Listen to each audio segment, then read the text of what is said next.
Good morning, good afternoon, good evening, everyone. Welcome to the next WASTELESS WORLD Talks with Kevin and Bill. And today's term, second. So let me start with Kevin today. Kevin, if you close your eyes and you hear the term second, which came first to your mind? First that comes to mind is the one that comes in second place. So the one after the first, or the one after the original, or the the second after the first. So yeah, I think of that. Bill, what about you? Great minds think alike. I've always been a competitive person, and so second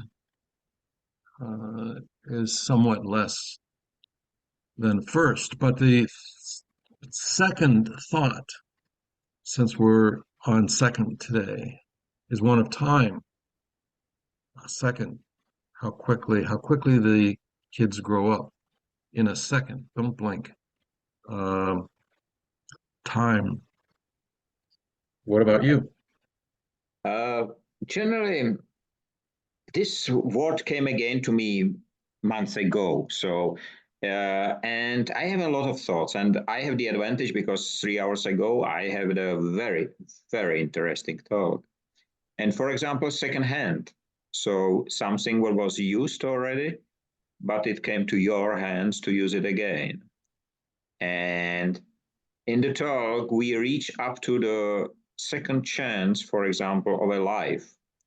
If you get an accident and you wake up and you get a second chance to live. And it was so interesting to talk.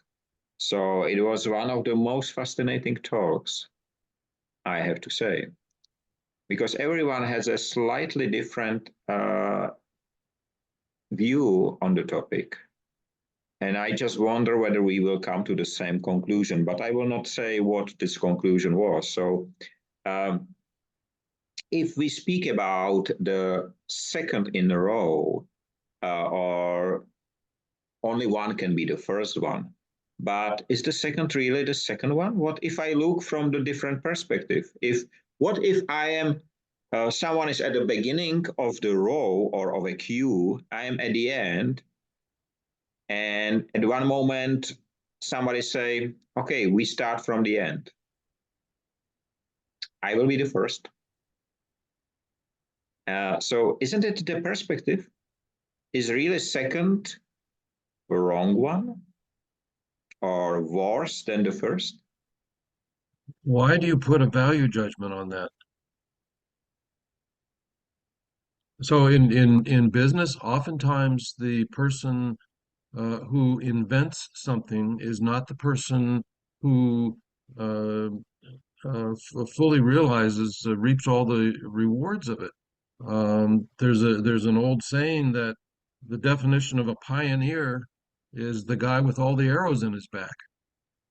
So oftentimes the second one to come along, actually, in fact, I think you're the one who said that about India landing on the moon, that they never are the first. They watch and they wait. I hate that word they, but they watch and they wait, so they are the second. And so I'm not sure I'm comfortable with value judgments on second. Does What that make about you, sense? Kevin? Yeah, it makes a lot of sense. I think that I can't remember his name, but the first two guys to try to distribute electricity, Thomas Edison thought it was a better idea with alternating current. And the first guy, who I can't even remember his name, thought that direct current would be better. And so there is a lot of advantages in being second, because you let the first guy make all the mistakes. And then you move in and take, like Bill says, all the pioneering work, and then pick it up and make it work better. So I think I think in a lot of businesses, what we think are brand leaders probably were second or third into the market and not first. And that's interesting because in the sport, usually we celebrate the first one. Of course, the second gets something, but the first one is celebrated every time. So it's quite interesting. I think that generally the value of the second is undervalued. It's somehow we have the feeling that to be second is bad. Especially in the school, you have to be first, you have to be in the football or whatever, you have to be first. If you are second, you failed. I don't like it, to be honest. I don't like it at all. And even in the connection, it's quite interesting again with Czech language. For a long time when I was young, we don't, currently we use the term second for really this short, 60 seconds are in 1 minute. But before, we didn't use this term. We used another term. We used vteřina, which is a very special Czech term. And I don't know where it came from, but we didn't use second. And it started generally, I will say, after the Velvet Revolution, where more English words came to our vocabulary, we start to use it more and more frequently. But before we used completely different word. And the second hand, this was the answer of my colleague, which I asked her. I apologize that I will ask in English, but she understands English. And I asked second, and she said, at the second when you ask, I immediately came to my mind second-hand clothing. And it was interesting for me. But it's interesting what you say about perspective, because in France, they have a saying that the only thing better than a bottle of champagne is a second bottle of champagne. So second can be better than first.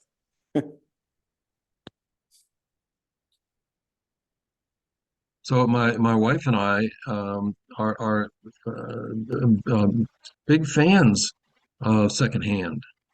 I don't think I've ever owned a new car. You can get very good value at half the price if you just let somebody else drive it around the block for a year.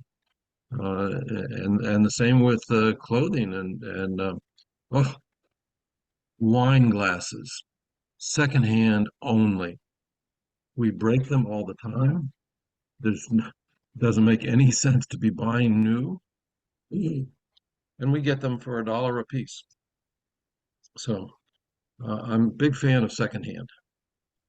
It's interesting because in the business, there is no secondhand. In a production, there is no secondhand. Every time must be first. And what is interesting, if I take the example which you mentioned at the beginning, generally, Japanese, they do a lot of, or they did, and they do, I still, a lot of really unbelievable piece of art, or the Japanese sword katana, one of the best in the world. But they spend so much time in this precision that everybody else who make not so good sword, they will beat them. Because they will have 1 million swords and there will be only one. And because I work for a Japanese corporation, I know, for example, there already exist television in a spray, like in a can, and you spray it on a wall. You just connect the wires because the volume, the weight of the material, which really show the picture, is on, I think, 60-inch or 70-inch TV is 0.07 gram. So it's generally nothing. So they have it in spray, and they had it 15 years ago. Why it's not on the market? Because the yellow color was not perfect. Simply, this is why Japanese still will work on it. But if the Chinese get it in their hands, everybody will have today a sprayed a TV on the wall, because it will be fun to buy a TV in a can. That yellow is not perfect, okay, it's fine, because the price will match with that. But it's quite interesting. So I do understand the second point. On the other hand, of course, with Blue Ocean project like Industry 5.0, just today, It was listed on a UNESCO website. The term Industry 5.0 is listed on a UNESCO website. Don't ask me why UNESCO. I don't know. And I don't care. What I only have to is the narrowing the understanding again, but it is there. So it's quite funny. UNESCO is using the term second-hand, I think. Maybe. I am right now, I have prepared an email for them, so I will see why it's there. But I'm with Bill. Every iPhone I buy is second-hand. I would never buy a new one, especially with Denmark's glorious 25% VAT. So no, second-hand electronics seem to make a lot of sense. There's no VAT on secondhand? No. I don't think so. Okay. Well, okay. I think in Czech it is the same like with standard. I'm not sure, but I think it is. There is no difference. There was a confusion with providing some of the items, and even the EU legislation, I think they fight with that. They started in France, I think. There was some issue with the VAT. This is why the people did not put it somewhere. I saw a great video just yesterday or day before yesterday. A guy used just home appliances to turn a plastic bottle into a cap. And generally, it was so fascinating. He used how it's called, a device. You put a paper inside and it cut it in small pieces. Shredder. It shreds it. Home shredder. He shredded in pieces. Then he put it in another home machine, shred it in smaller pieces, and then that was a crazy part. He used a cotton candy machine, put it there, and these small pieces turn into cotton. So he collected, put it on the side, then make the thread out of it, put it on another house machine, which make the hat generally, and he make out of it a hat without use of any different technology. And I was just thinking, why second hand or recycling, which should be a second way of utilization? Why it is so difficult if this guy in his garage generally was able to turn a plastic bottle in a cap? So interesting.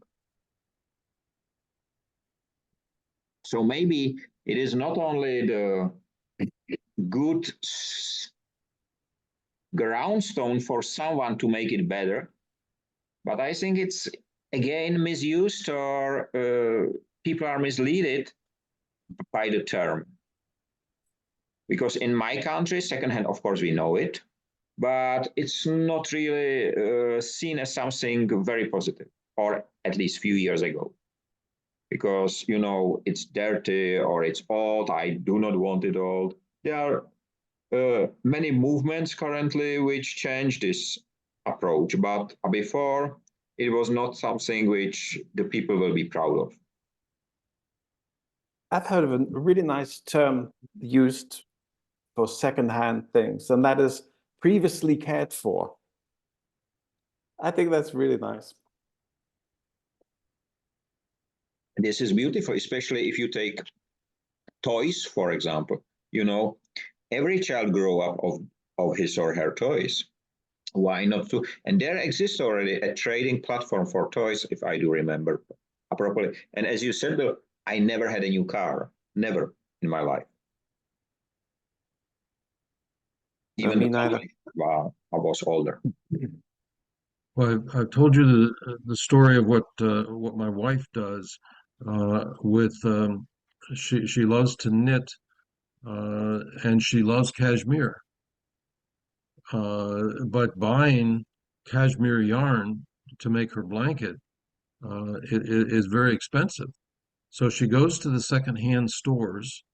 Here we have Goodwill and we have Savers, and she looks for previously owned used cashmere sweaters. Oftentimes they have a hole in it. That doesn't matter. And she brings it home, washes it, takes it all apart, makes balls of cashmere yarn, and knits blankets. They're very, very soft, very, very soft. So and very expensive. On the internet, blankets made out of cashmere go for $5,000 and $10,000 for a blanket. Wow. So maybe that's her next job. Will start her own blanket company.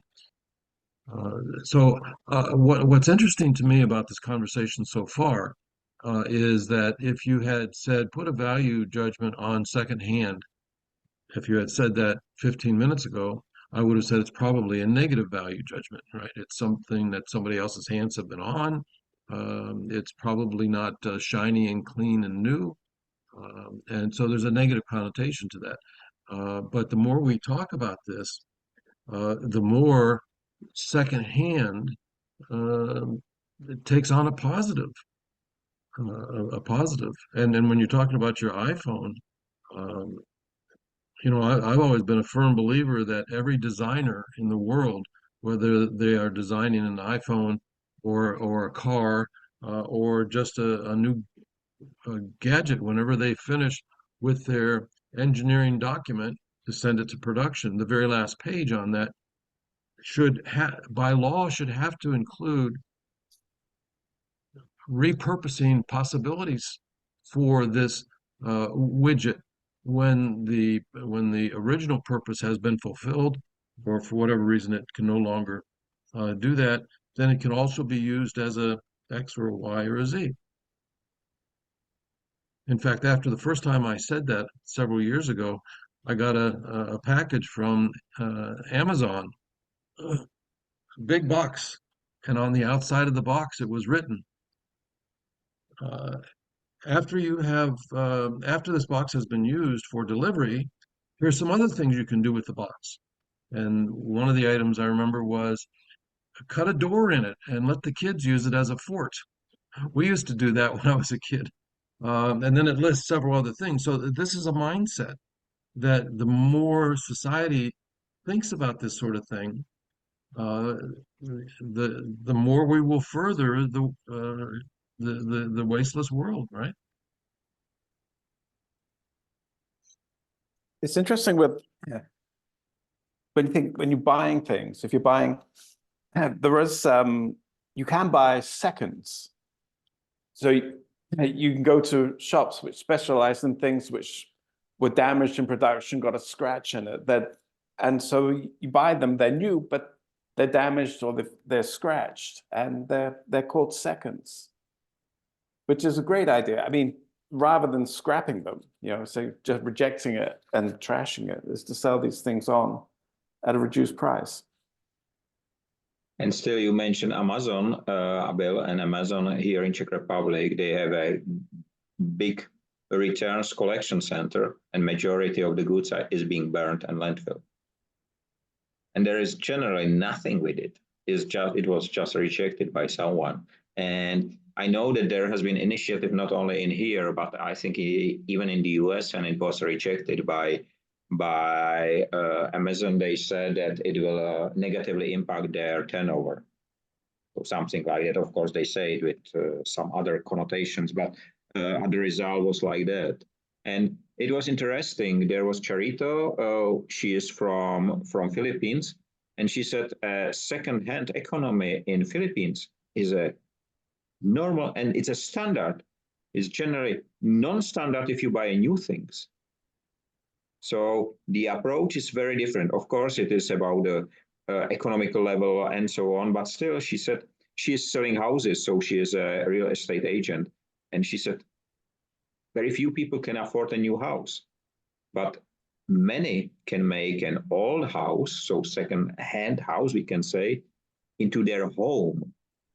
And that's exactly the part, because if it's, as you said, Kevin, if it's an item which someone cared for before, the love will be there. you will feel it generally. It's just there. And the same will be with the sweaters and with the cashmere, I think. So it's much more value there, which you cannot see, but you can feel.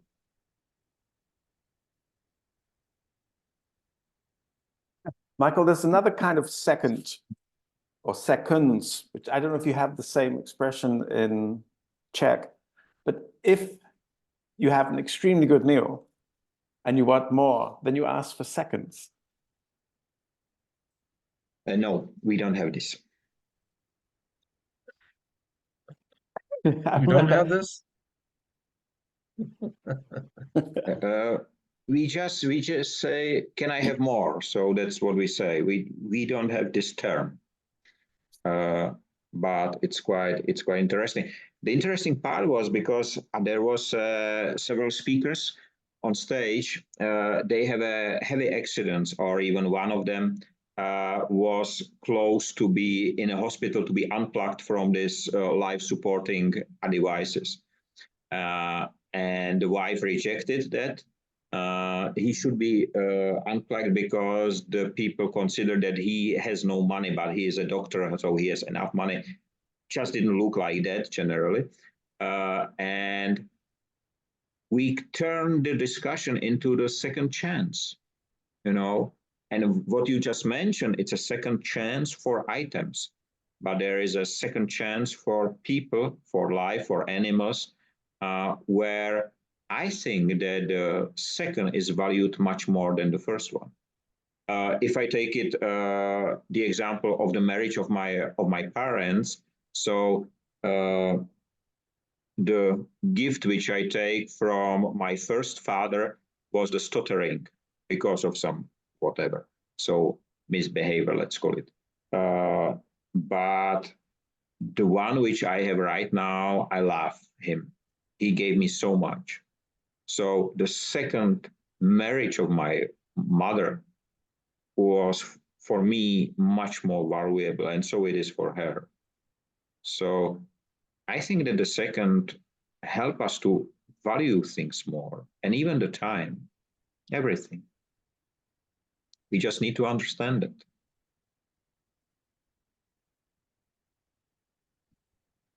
Yeah, a second chance is always a great thing to have, and it's an extremely valuable thing. I mean, we can all waste the first chance, but you have to be very, very careless to waste the second chance. You oftentimes don't appreciate your first chance as a child or as a young person. What do you know? You know nothing. And it's not until you've lost it or come very close to losing something very valuable. And that's the way that I look at, my divorce. It was an awful, awful thing. But I would not have appreciated the marriage that I have now if I had not gone through that. So second chance is appreciated more. It's much more valuable, and probably the same. Certainly the same with my wife's cashmere. You can feel the love. I think one of the reasons for that is that you do not understand it as a chance when you get it for the first time. You know, it's just happening. But the understanding came when you lose it, then you start to understand it was maybe a chance for me, or will be the second one there. And I'm sure the second one is much more valued. Of course, if there are criminals in Czech, we say let's when they left the prison, let's give him a second chance. Usually it must not, or usually it must not happen or result well, but it is appreciated. I do remember, and again, coming back to the Japanese culture, it was very interesting because they did not give only the second chance, they gave the third, fourth, fifth, but the people start to misuse it, because we are not Japanese. The Japanese, for sure, they value it more. But in Czech, Yeah, so I will do the same like before, and I will get a chance again without the need to change myself. So it's not so easy to, applicable across all nations and nationalities and so on, habits. But I'm sure in general, the second chance is quite interesting topic. Second, generally, the chance is just an additional word. So, but the second is interesting. And what was interesting that the lady which I asked here, she didn't know that second is a time measurement as well. She did not realize that. Even we use this term, she came for second hand, but did not came to her mind that the same term is used for a time, so as for the second chance or whatever. It was interesting for me. This, when I was at art school, I studied in Portsmouth, and Portsmouth had a big military dockyard. And one of the guys I was studying with had been an apprentice in the dockyard. And he told this interesting story.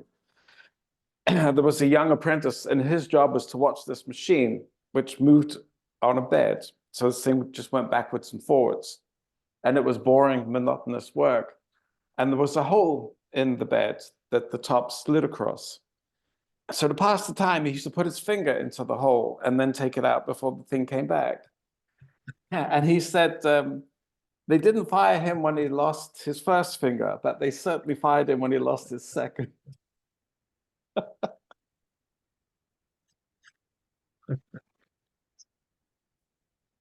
Good story. Oh, they just don't want anybody that stupid working for them. No. I I do remember your question before we started, Bill. You asked about what was the topic we asked Kevin? The jobs Future-proof. future-proof, exactly. Is future-proof the second chance? When we speak, for example, about job. So is a future-proof second chance for a job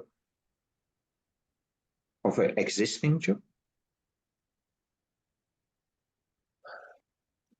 The concept to me sounds like there's something you can do or learn or something you can protect yourself with that will save you from change, will save you from the future, and and that concept is abhorrent to me because you you can't protect yourself, and you shouldn't fool yourself into thinking that there's something that you can wear or learn or some way that you can stop bad things from happening. That's assuming that the future contains bad things. It also contains good things, and you want to protect yourself from benefiting from those good things that the future will bring. It's just although Kevin, you defined it very well. I'm sure that's how people mean it. But I'm just taking it more literally and saying you can't future-proof. What that is an opening for consultants who charge way too much money to teach you this secret that doesn't work. It's true. I was reading today that a lot of people are getting jobs teaching AI their skills. So what they're in effect doing is teaching AI to make them redundant, which is a strange way to earn a living. I asked recently, I think it was last week, I asked if you do a job which you love or work which you love, will you use AI to do the work for you and why? And there has been 4 answers. I think it gets quicker, I can do more. And the last answer was no, because I love my work. And it was interesting how the people think about it, you know. And still it's not to the end, so I'm waiting a few more days to the end. But following that, I put another two polls. One was, for whom are built the current cities in which we live? For cars, for humans, for industries, for politicians, I think, something like for the governance, I think. And it was interesting. So majority of the people say they are built for cars. Then my second question was, how old is your city? Is it less than 50 years, 51 to 220, which is generally 220 years is above the car introduction, or more than 500 years? And majority of the people live in cities which are older than 500 years. But still the same people answer that the cities are built for cars. There are few, of course, in Shenzhen, which was built in the last 20 years in this scale. Of course, these cities are built for cars, but it was so interesting. You see, to see the perspective of the people. And there was a lot of people voting on that. So I think that in some cases, we hardly get a second chance. If we hand over everything to AI, it will be, I don't think we will get a second chance. But right now we have it. Right now we have it because we still see the potential, but we understand, or many understand, the risk as well. But what is missing to understand the balance between both? I saw an interesting debate in the US Congress where they were discussing the right of American citizens to know if a document was generated by a machine or by a person. And it's such an interesting discussion. And it's really, really hard to argue for not saying this document was generated by a machine. Bill, you have something to add? I'm remembering in the late 1700s, when the first industrial revolution, and I know we've talked about the Luddites before, the ones who were so afraid of the machines that they would break into the workhouses with their sledgehammers and break the machines. Because they were having this exact same conversation that we're having right now. What will the future be if these machines take over? Will there be any life for us if the machines take over? And will I lose my job? All the same questions, just 200 years different. Which, if you connect those dots, you can say, okay, we're going to have this conversation many more times because there will be many new advances.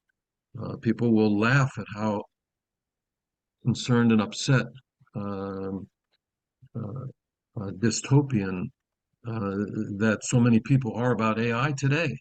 They will laugh. Take it easy. Take it easy. We've been down this road before. We're going to go down this road again.